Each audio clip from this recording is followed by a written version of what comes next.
High রে। আপনাদের গায়ে আছে না? আছে বাবারে, গানের জাত কত। রাধে রাধে রাধে গো, যা হইল মাথার খেল ছেড়ে গেল। আমি দেখে বললাম বাবারে, আমার গ্রামে আমার বাড়িতে একটা হরিবাসর আছে। এবছর আমার দাদা বলছে আরে মেয়ে ছেলে দল নিলে হতো না, আমরা তাহলে বেটা ছেলে করে বাদ দিয়ে সব মেয়েগুলা কি হবে। আমি বসে বসে দেখবো মেয়েগুলো ধুলট করতেছে, গৌরা আমার কাঁচা সোনা, ধুলোই পড়লে। মূল গ্যাংকে ডাকলো, শোনো কোথা বাড়ি তোমার? বলে আমার বাড়ি হচ্ছে চাঁদ কলসা। আচ্ছা এসো, আমাকে চেনো? বলে হ্যাঁ। তুমি কি করো? আমি কি করি জানো? বলে কবি গান করেন আপনি। আচ্ছা তোমার গৌর কবে থেকে এলো? তুমি যে গানটা গাইছো, গৌর আমার কাঁচা সোনা, ধুলাই পড়লে আর পাবো না, তোমার গৌর আছে না পুরুষের গৌর? ব্রহ্ম গৌর তোমার আছে না পুরুষের? গান বন্ধ হয়ে গেছে। গৌরাঙ্গ মহাপ্রভু বলেছিলেন আমি কাঁদবো দেশে দেশে, তুমি কাঁদবে ঘরে বসে। তোমাকে ওই বাইরে ট্যাং তুলে লাফাতে বলেনি। এই অনুমতিটা গৌরাঙ্গ মহাপ্রভু নারীদেরকে দিয়েছিলেন, বাড়িতে বসে বসে হরিনামে করো।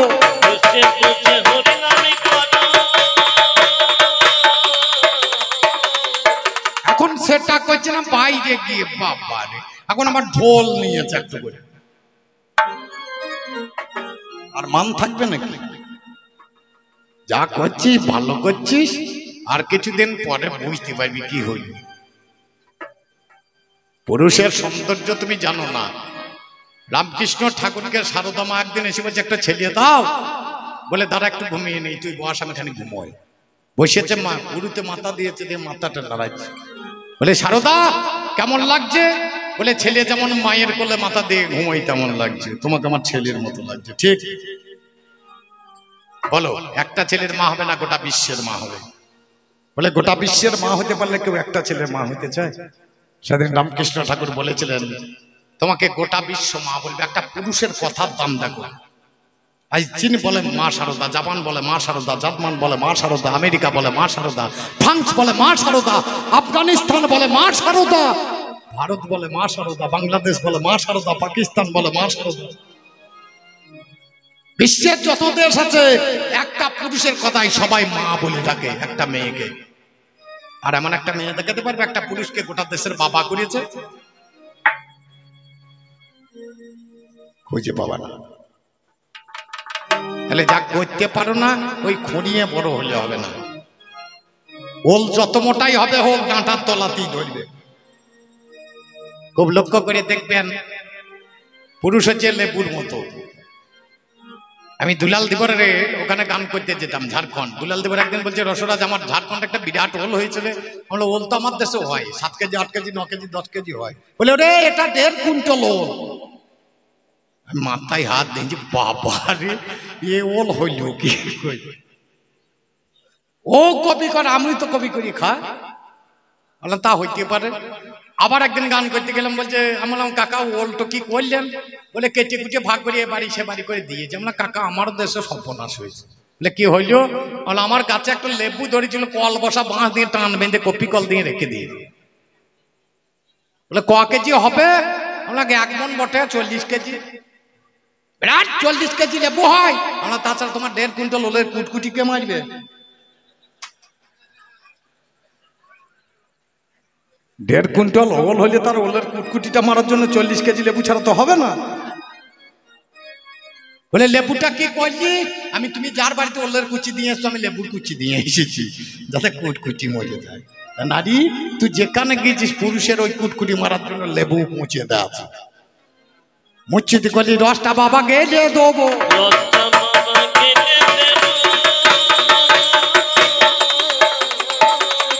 তাহলে নামে আমার সুদামা। পুরুষ কি করতে পারে দেখো। খুব অভাব, বড় অভাব, সংসার চলে না। একদিন গিন্নি বলছে হ্যাঁ গো, তোমার বন্ধু নাকি শুনেছি রাজা একবার রাজার বাড়ি গেলে হইতো না? বলে যাবো তো গো, কিন্তু কারো আত্মীয় বাড়ি যেতে হলে কিছু মিষ্টি, না হইলে না পারলে বিস্কুট কিছু নিয়ে যেতে হবে। বলতে পারো আমি কি নিয়ে যাবো, আমার বাড়িতে তো কিছু নেই। বলে আমি এনে দেবো। অর্ধাঙ্গিনী বললো আমি এনে দেবো। কুচেলা দেবী বললো আমি এনে দেবো। বলে তুমি এনে দেবে? বলে প্রতিদিন তুমি ভিক্ষা করতে যাও, আজ একবার আমি ভিক্ষা করতে যাবো। মেয়েটা ভিক্ষা করতে গিয়ে পেল চেটি চোখের গুঁড়ো, মানে চিড়ের গুঁড়ো। চিড়ের গুঁড়ো এনে নামিয়েছে। বলে স্বামী যা পেয়েছি তা দেওয়া যাবে না, দেখি কি পেয়েছি। চিড়ের গুঁড়ো। বলে হবে, নাড়ু করে দেবো। বলে কি দিয়ে করবে? বাড়িতে নাড়ু করার কিছু নেই। বলে তুমি দাও না ঝোলাটা। আমি নয়নের জল দিয়ে নাড়ু বাহানায় দিয়ে গোবিন্দের কাছেতে যাব। আমি নয়নের জল দিয়ে নাড়ু বানাইয়ে গোবিন্দের কাছে যাব। কৃষ্ণ নামে বসে বসে কাঁদতে কাঁদতে চিড়েগুলোকে ভিজিয়ে দিয়ে একটা পুত্তলিকায় বেঁধে দিয়ে বগল দাবা করে চলেছেন। চলে গেলেন যখন সেখানে দাঁড়ি ঢুকতে দেয় না। বলে তোমাদের রাজা আমার বন্ধু গো, কৃষ্ণ কৃষ্ণ কৃষ্ণ বলে নয়নের বাড়ি যখন ঝরাতে লেগেছে আর ভগবান থাকতে পারে না, বাইরে এসে দাঁড়িয়েছে। বলে বন্ধু তুমি? নিয়ে গিয়ে জন্ম করে সিংহাসনে বসিয়ে রুক্মিণী সত্যভামাকে বলছে রুক্মিণী সত্যভামা এসো, সুবর্ণের বিঙ্গারে বাড়ি নিয়ে এসো। ভক্তের পদ দুটি যত্ন করে ভগবান ধুইয়ে দিচ্ছে। সত্যতে দাপর যুগে আপনারা জানেন ভগবানের যত্ন ভক্তরা করে, কিন্তু দাপর যুগে এই লীলাই দেখতে পাবেন ভগবান পদসেবা করছে ভক্তের।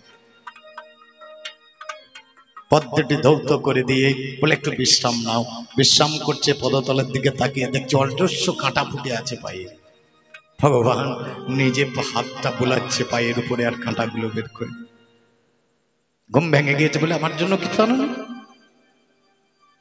বলে আমি গরিব মানুষ জানো না, আমি তোমার জন্য কিছু আনতে পারবো না। অন্তর্যামী গোবিন্দ বুঝতে পেরে টান মেরেছে, পড়ে গেছে ছিটকিয়ে।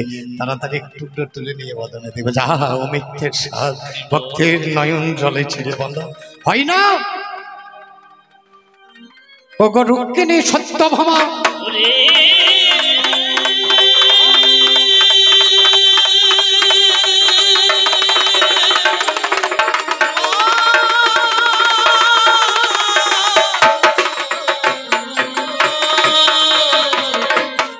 তুমি আমার কাছে আসবে, ভক্তের নয়নের জলে দিয়ে প্রসাদ এখন তোমরা পাবে। সুদামা এক পাশে দাঁড়িয়ে দাঁড়িয়ে নয়নের বাড়ি ছড়ায়। সুদামার মস্তকে ভগবান গিয়ে অমনি হাত চাপায়। সুদামা কাঁদছো কেন? ভগবান আমার সাধ্য নেই এই চিড়ের গুঁড়ো আপনাকে দেওয়া যায়। হাসতে হাসতে ভগবান মুকুন্দ মুরারি, দুঃখ করো না সুদামা, এই প্রসাদ নেবই আমি জানাই প্রকাশ করি। আগত কলি যুগে যখন গৌরবতারে যাব, এই ভিজে চিড়ের প্রসাদ আমি যত্ন করে নেব।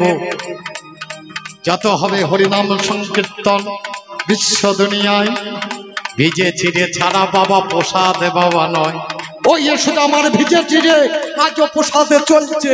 ওরে আমার নারী ধন জানাই তোমার কাছে, ভেবে দেখা চাই পুরুষের এই নয়নের জলে প্রসাদে হয়েছিল ভাই। এই চিড়ে দিয়ে আজও গোবিন্দের ভোগ চলছে আপনাদের জানাই। ওরে আমার পাল্লাদার জানাই কবির গানে, তাছাড়াই এই বিশ্ব জগৎ থাকবে বাবা গানে। তাই বলি নারী ধনে বিচার করা চাই। ওরে পুরুষ ছাড়া এ জগতে কোনো কিছুই বাবা হবে না, হবে না।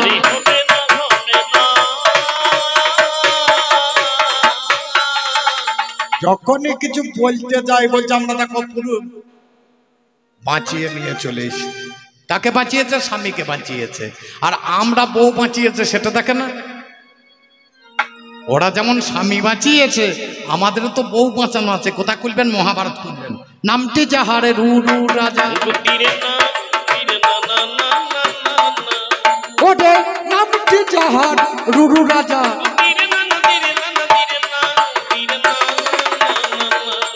বউ প্রমোদরা ছিল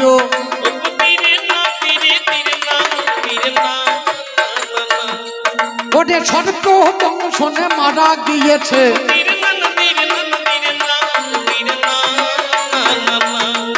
এখন তুমি শুনে চলো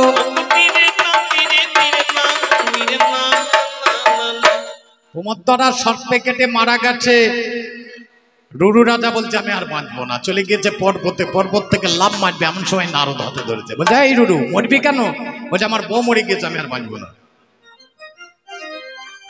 বলে বাঁচবি না? বলে না। তোর তখন মরার সময় হয়নি, যমরাজের কাছে নিয়ে গেছে, বলে আমার বউকে বাঁচিয়ে দাও। বলছে তোমার বউয়ের মরার সময় হয়ে গেছে, আর বাঁচবে না। বলে একটা উপায় আছে, তোমার অর্ধেক পরমায়ু যদি তোমার বউকে দাও, তোমার বউ বেঁচে যাবে।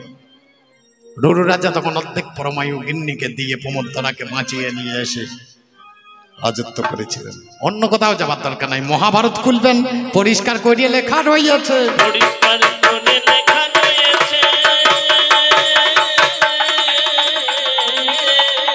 আচ্ছা, আপনারা জানেন সাবিত্রী সত্যবানকে বাঁচিয়েছিল, বাঁচিয়েছিল না যম বাঁচিয়েছিল? কোনটা?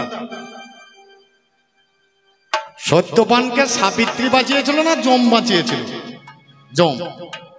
লক্ষিন্দরকে বেহুলা বাঁচিয়েছিল না শিব বাঁচিয়েছিল? তার শব্দ পুরুষই বাঁচিয়েছে। আর তোরা নাম নিতে যাচ্ছিস কেন? বলে তোমরা পুরুষ জাতি নারী সেজেছ, বলে পুরুষরা নারী সাজতে পারে, তোরাও পুরুষ সেজেছিস তো। কোথায় সাজলো? একদিন সুবলকে বলছে কৃষ্ণ, হ্যাঁ রে সুবল, আমার রাধা রানীর কথা খুব মনে পড়ছে, আমার রাধাকে এনে দে। চলে গিয়েছে কুটিলার ঘরে, জটিলার ঘরে, গিয়ে দেখছে সর্বনাশ, রাধা রানী রান্না করছে, তাহলে রাধা রানীকে পাঠাবো কি করি? বলে এক কাজ করো। বলে কি করবো? বলে তুমি আমার বেশটা নাও আর তোমার বেশটা আমাকে দাও। সুবল রাধা রানী সাজছে, আর রাধা রানী কীর্তনিয়ারা বলে বাবা আমার দোষ নয়, কিছু মনে করো না ভাই, এর কাপড়টা এ নেবে, এর কাপড়টা ও নেবে, কে আগে ছাড়িয়ে দেবে? দুজনে কাপড় পাল্টা পাল্টি করে, মন করুন আমার প্রশান্ত ওই যে আমার দোহারি করছে, দুজন আসলেই আছে, ও বসে আছে আমি দাঁড়িয়ে আছি, হলালে কাপড়টা পাল্টা পাল্টি করে কে আগে খুলবে? আমি না খুলবে, আর দুজনে না খুললে তো পাল্টা পাল্টি হবে না। আচ্ছা বলতে পারেন কে খুলিয়েছিল? হয় সুবল খুলিয়েছে না রাধা রানী খুলিয়েছে? যে খুলবে সেই তো বাবা তাই ডেনারে হয়ে যাবে, তাছাড়া তো পাল্টা পাল্টি হবে না। এ বড় মজার জিনিস। যাই, রাধা রানীকে সুবল সাজিয়ে দিয়েছে, কিন্তু বুকের সৌন্দর্য তো আর যাবে না। লারে সুবল সব ঢাকা গেছে, এ দুটো ঢাকবে কি করি? না আমি জানি না, এগুলো মায়ার বাসন বাবা, এগুলো ওই জগতে মিলবে না, একটু রসিকতা। এই বাছুরটাই তুমি কোলে করে নিয়ে যাও, বাছুরটা যদি কোলে করে ধরাই তাহলে বক্ষটা ঢাকা পড়ে যাবে, আর কিছু দেখা দেবে। কিসের বেশ ধরেছিল? পুরুষের বেশ ধরেছিল, কিন্তু ঢাকা পড়েনি। আর আমরা যখন নারীর বেশ ধরেছিলাম, আমাদেরকে চিনতে পারে না,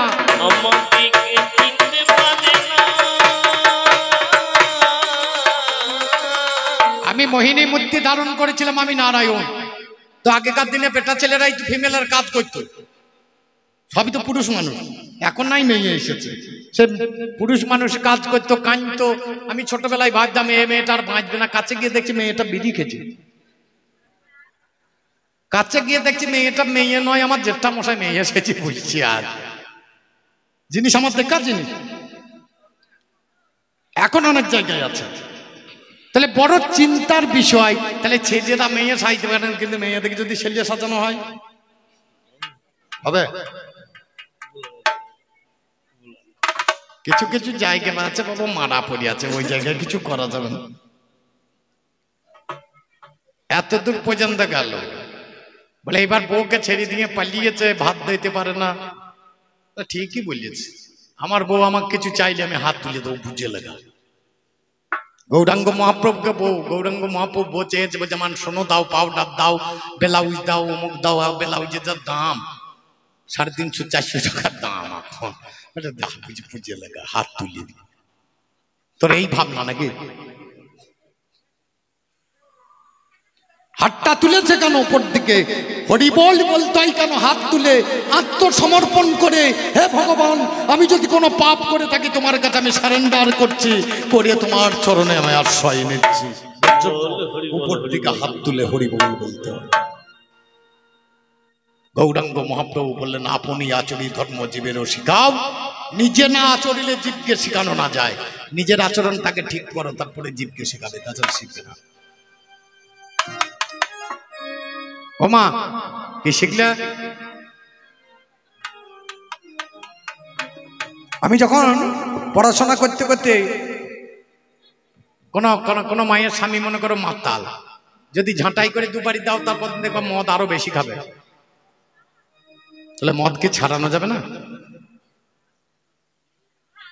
তাহলে সেটা শেখাতে হবে কেমন করে ছাড়িবে। সেই জন্য তোকে আনা হয়েছে মেয়েদের ভূমিকায়। আমি তো শেখাতে যাবো না, আমি তো পুরুষদেরকে শেখাবো। আমি যখন বিএ পাস করার পরে চাকরি বাকরি নাই, বাড়িতে খুব অভাব, মা বাবাকে খেতে দিতে পারছি না। একদিন লোকপাড়ার মোড়ে গিয়ে বসেছি, কয়েকটা বন্ধু বান্ধব এসে বলছে রসগোল্লা খানি মদ খাওয়া। জীবন আমি কোনোদিন মদ খাইনি। বলে একটু খা, মনটা শান্তি পাবে। বন্ধু বান্ধবের পাল্লাই পরে এক প্যাক মেরে দিয়েছি। কিছুক্ষণ পরে বলছে আর এক প্যাক খা। 2 প্যাক খেয়ে নিয়েছে, দেখছি নেশা লেগেছে, ঘোর ঘোর ভাব হয়েছে। ধরে ধরে এনে বাড়িতে দিয়ে গেল। একদিন 2 দিন 3 দিন করতে করতে এবার ভালোই আরম্ভ হয়ে গেছে। কিছুদিন পর আমার বাবা বুঝতে পেরে বিয়ে দিয়ে দিল গাই মেয়েটার সঙ্গে। বউটা কিন্তু আমার খুব ভালো, জানে। খেয়ে দিয়ে একদিন বাড়ি ফিরছি, তখন রাত 2টো বাজে। আমার বাড়ির পাশেই ড্রেন আছে, আমি ট্রেনে পড়িয়ে যাবো, দেখছি আমার ঘাড়ে কেউ হাত দিয়েছে, কিন্তু বুঝতে পারছি না, নেশা হয়ে আছে প্রচন্ড। আমার গিন্নি ঘরে হাত ধরে নিয়ে গিয়ে খাটে শুয়ে দিয়েছে। আমি শুয়ে পড়েছি, জুতো খুলতেও পারিনি, খুলেছে, পায়ে পা ধুয়ে দিয়েছে, তেল দিয়েছে। বলে কিছু খাবে? 1 গ্লাস জল দে। আর কিছুই খাবো। জল চেয়েছি, ঘুমিয়ে গেছে। ও নিচে জল আনতে গেছে, আমি ঘুমিয়ে। জলটা গোটা রাত হাতে করে গ্লাস ধরে দাঁড়িয়ে। আমি যখন ঘুম ভাঙলো, নেশা ছুটি হয়ে গেছে, সকালবেলায় তাকিয়ে দেখছি গিন্নির মাথার গোড়ায় জলের গ্লাস দাঁড়িয়ে। বলে কি ব্যাপার গো, তুমি ঘুমাওনি? বলে তুমি তো এই যে যখন ফিরলে তখন তোমার প্রচন্ড নেশা হয়েছিল, তুমি বললে জল খাবে, তোমার কখন নেশা ভাঙবে, এই জলটা দেবো তবে তুমি ঘুমাবো। সঙ্গে সঙ্গে বিবেকে ধাক্কা। তুমি আমাকে এত ভালোবাসো, সামান্য জলের জন্য তো আমার মাথার গোড়ায় তুমি গোটা রাত একটা গ্লাস ধরে দাঁড়িয়েছো। আজ থেকে প্রতিজ্ঞা করছি, জীবনে কান মরলাম, নাক মরলাম, জীবনে কোনোদিন মাল ছব না।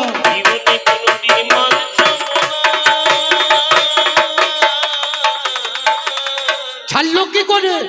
বাবা ভালোবাসার জন্য ছেড়ে দিয়ে।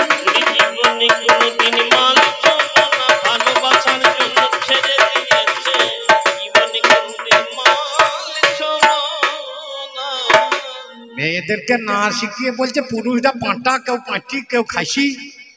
পুরুষরা যদি পাঁটা না হয় তোর বাবা বিয়ে দিতে আসতো নাকি?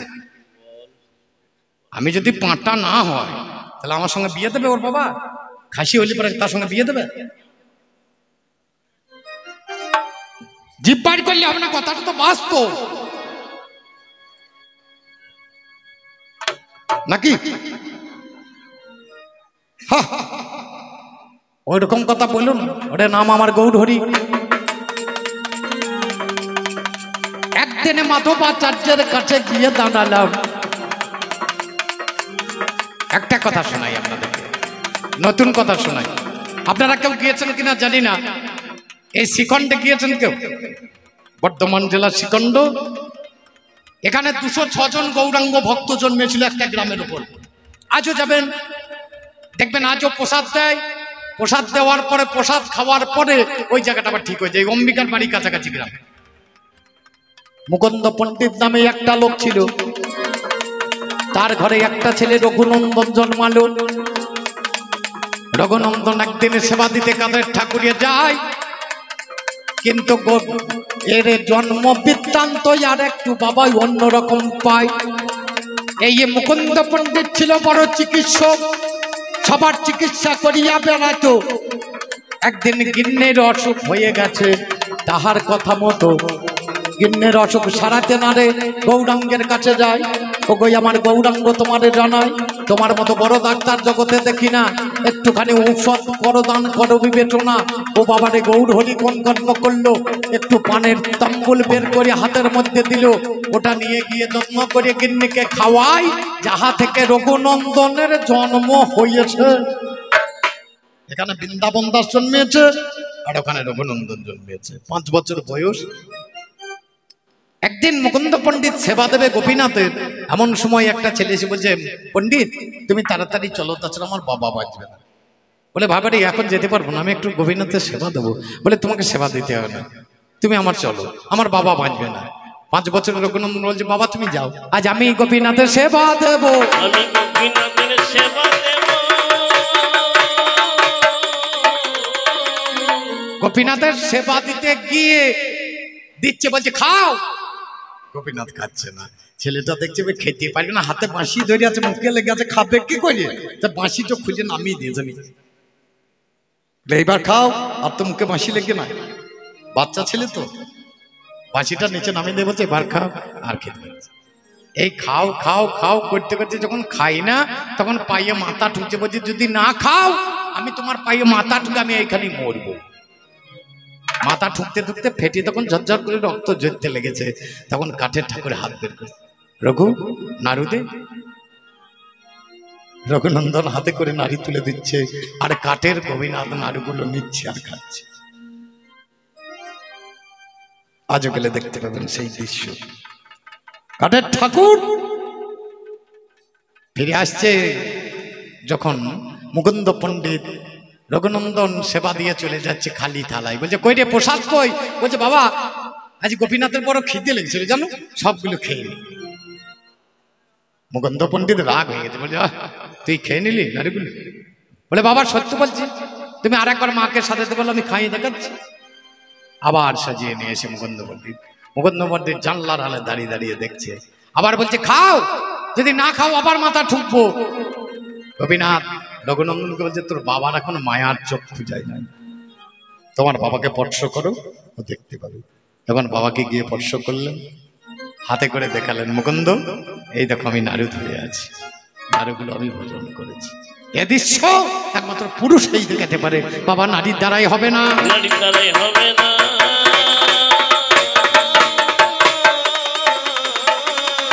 যত জায়গা দেখবেন সব আমাদের, বিচন্দ্রপুর আমাদের, নবদ্বীপ আমাদের, যা দেখবেন সবই তো আমাদের। তোমাদের আছে কি? কিছুই তো নাই। কিছু নাই বললে ভুল হবে। এদের ভগবান একটা জিনিস দিয়েছে, চোখের জলটা খুব সস্তা, আর স্বামীর মাথা খেতে এরা খুব ভালোবাসে। কিছু মনে কর না মা, মেয়েগুলো কাঁসার বাসন ধুতে গিয়েছে, পুকুরে কাঁসার বাটিটা পড়ে গিয়েছে, কাপড়ে ধরিয়ে দিতে বলছে ঠাকুর পাইয়ে ঠাকুর, ঠাকুর পাইয়ে ঠাকুর। ঠাকুরের দায় কিনতে তোর পাইয়ে থাকবে নাকি? তোর পায়ের দাম খুব, ঠাকুর পাইয়ে ঠাকুর। বলে না যে কাঁসার বাটি আমার পাইয়ে থাকো, বলছে ঠাকুর পাইয়ে থাকো। তা ঠাকুরের বাবার দায় কিনতেছে তো পাইয়ে ঠেকতে আসবে। কথাটা চিন্তা করুন, এ মাল্লা হবে হবে না। একদিন শয়নে আছি, গৌরাঙ্গ মহাপ্রভু বউ ছাড়ে নাই, তার বউটাকে ভেতরে ভরিয়ে রেখেছি। রাধা কৃষ্ণ মিলিত তনু গৌরাঙ্গ, রাধা কৃষ্ণ দুর্দেহ এক করে নদীয়ার মাঝখানে এলেন। এলেন কেন? এখানে আবার কীর্তনিয়া বসে আছে, ভুল হলে আবার কিছু বলে ফেলবে। শ্রীকৃষ্ণ প্রণয় মহিমা কি দৃশ্য পানো, এবার সাধ্য চেনা ভূত মধুরিমা কি দৃশ্য পামদীয়, সক্ষম যাস্যা মধুনু ভবত কি দৃশ্য ব্যতি লোভা, তৎ ভবাড্ড সমজনী শচিগর্ভ সিন্ধু হরিন্দু। তিনটি বিষয়ে পূর্ণ না হলে। একদিন গোবিন্দ শুয়ে আছে রাধারানীর কাছে, হঠাৎ রাধারানী খুব কাঁদছে।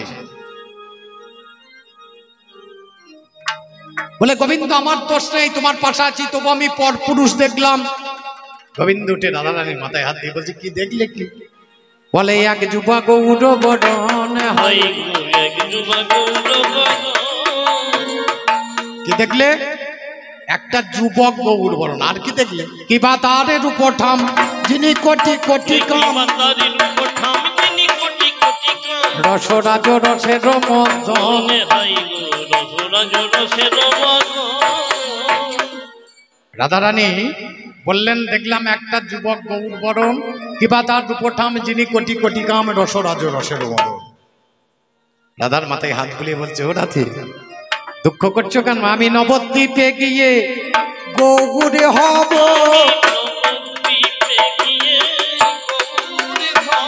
আমি নবদ্বীপে গিয়ে গৌরে হব।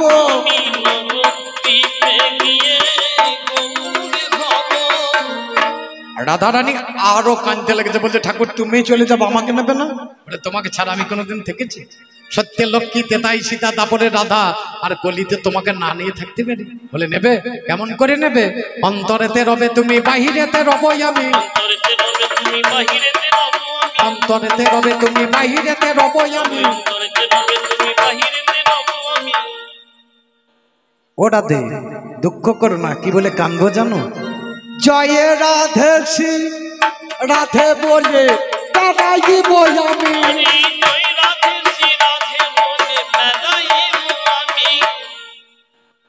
যারা হরি নাম করে তারা হুলুধ্বনি দাও না, কি ব্যাপার বলতে কি? এতদিন হরি নাম হচ্ছে, সংকীর্তন হচ্ছে, এই জায়গা হচ্ছে হরিধ্বনি হুলুধ্বনির জায়গা। জয় রাধে শ্রী রাধে বলে তারাইব আমি।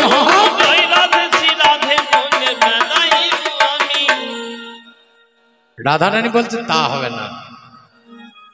তুমি যদি বাইরে থাকো, তুমি ধুলাই গড়াগড়ি যাবে, ধাক্কা খাবে, তোমার গায়ে ব্যথা লাগবে, আমি সইতে পারবো না। তাহলে কি করা যাবে? বলে একবার আমি গাই, এবার তুমি শোনো। বলে বলো রাধে। বলে অন্তরেতে রবে তুমি, বাহিরেতে রবই আমি। তবে তুমি রাধে বলে কাঁদছিলে, আমি তা কাঁদবো না। হা কৃষ্ণ প্রাণ কৃষ্ণ বলে দাঁড়াইব আমি।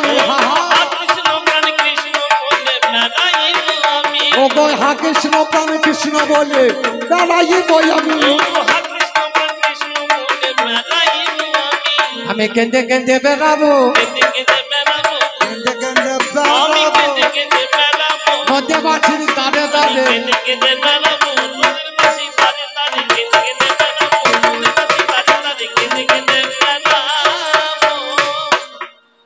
এমন সময় কটিতটে গোজা ছিল মুরলী, এ ছিল দেবী সরস্বতী। ধুলাই পরে গড়াগড়ি দিয়ে কাঁদছে, বলছে আমাকে নেবে না? বলে তোমাকে নিয়ে যাবে। বলে কি করে নেবে? তোকে শিখল করিয়ে নিয়ে যাবো, তোকে শিখল করে নিয়ে যাবো। আমি পিছনে পিছনে নেচে বেড়াবো। হরি বলে হরি বলে হরি বলে বলো।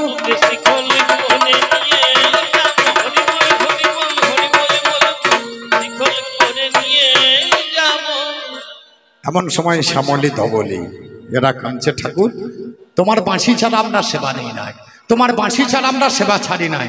ঠাকুর আমাদের কি নিয়ে যাবো? আমি নামে চামে মিশিয়ে দেবো, হরি নামে চামে মিশিয়ে দেবো। পায়ে ছিল নূপুর, নূপুর দুটি খুব কাঁদছে, বলছে ঠাকুর সবাইকে নিয়ে চলে গেলে আমাদের নেবে না? বলে তোদেরকেও নেব। কি করে নেবে? ওরে তোরা হবি কর,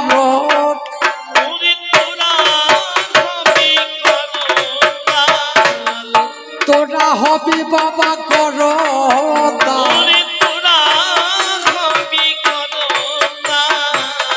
হরি নামের ফাঁকে করবি রসাল।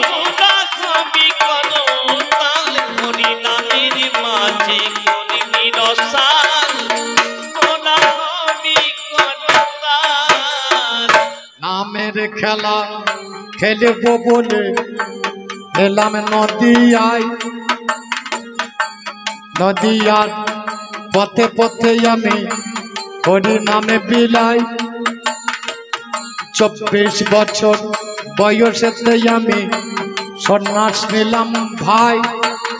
কাটোয়াতে এলাম যখন আপনাদের জানাই, মধু নাপিত নামে সেদিন একটা নাপিত ছিল, তার কাছে ক্ষৌর কর্ম করে নিলাম ভালো। মধু নাপিত পাইয়ে ধরে আমার কান্দিতে লেগেছে, বলো আমার গৌরে হরি, বলো আমার কাছে আমি কি করিব, কোথায় যাব, বলো দেখি শুনি। কোন কর্মে লিপ্ত হব আমি, বলো গৌর মণি। বলেছিল গৌর আরে তোমায় ক্ষৌর কর্ম নাই, এখন সখী আগরা খুলে দেব আমি তোমারে জানাই। এইখানেতে ভজন মন্দির ভজন করিবে, গোটা জীবন হরে কৃষ্ণ নামে মেতে তুমি রবে। এই গৌরাঙ্গ মহাপ্রভু আমার চলে গেল ভাই, এ দেশে সে দেশে করে সেদিন ঘুরিয়া বেড়াই। শেষ কালেতে গেলেন উড়িষ্যায়, পুরী ধামে যাতে কয়, আমার পুরী ধামে গিয়ে মহাপ্রভু দেহ বিলীন হয়। এইখানেতে কবিগানের পালা আমি দিলাম ছাড়ি, এবারে বলে গানে নিয়ে আমরা দুজন করব পাড়া।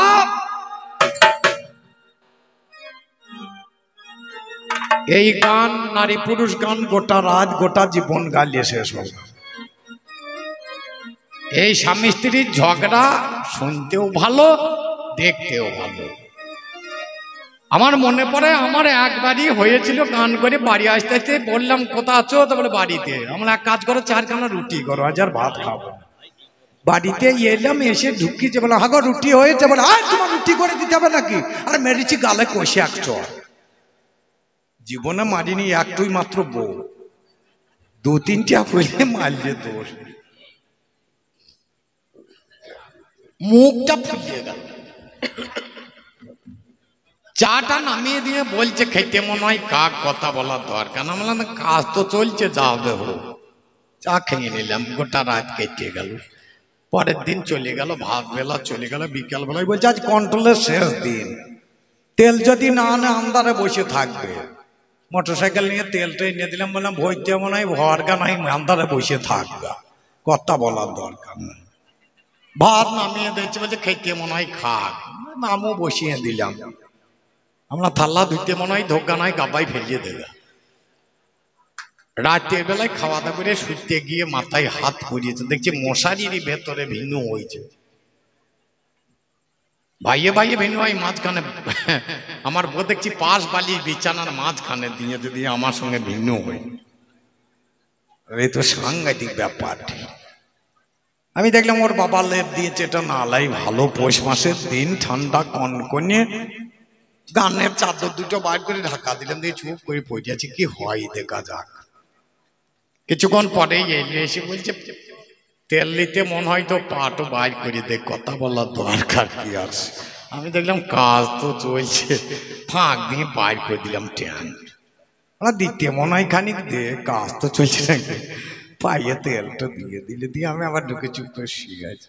কিছুক্ষণ শুয়ে থাকতে থাকতে বলছে এই যা ঠান্ডা, গলা ধরে যাবে, গান করতে পারবে না। আমার লেপ তো মন নিতে মনে হয় লেগ, কথা বলার দরকার কি আছে। আমার তোর দিতে মনে হয় তো দে।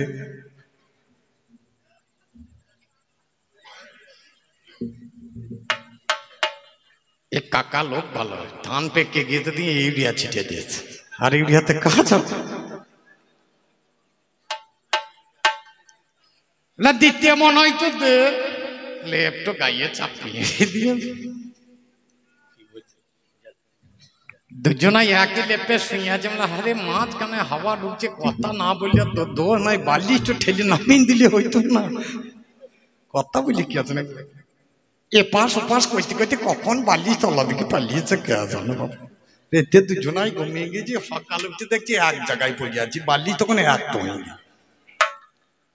এই হচ্ছে স্বামী স্ত্রীর ঝগড়া, এ বড় মধুর ঝগড়া। এ স্বামী স্ত্রীর ঝগড়া কতক্ষণ এক বিছানায় না যায় যতক্ষণ। এক বিছানায় গেলে আর ঝগড়া থাকবে না। মাগো ঝগড়া করবে, কিন্তু ঝগড়ার মধ্যে হাসি থাকবে, তার মধ্যে প্রেম থাকবে, গালাগালি থাকবে না, অশ্লীল কথাবার্তা থাকবে না, ওরকম কথা বলা যাবে না।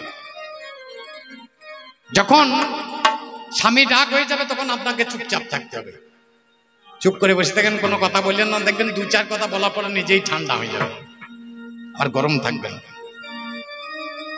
লোহা গরম লাল থাকে কতক্ষণ, কামার সালাদ কাপড় থাকে ততক্ষণ, টেনে বের করে দিন আবার কালো হয়ে যাবে। তাই যতক্ষণ রাগ থাকবে ততক্ষণ। এবার লাগবো বলে গন্ডগোলে আর থাকিলে চলে না, আমি না লাগবো বলে গন্ডগোলে আরে থাকিলে চলে না, লাগবো বলে গন্ডগোলে। এক তো এই আপনারা কিছু দেবেন না, আমি নিজে বলগান, আপনারা কিছু দেবেন না, আমি নিজে ধরবো, নিজে নিজেই করি, আপনারা দিয়ে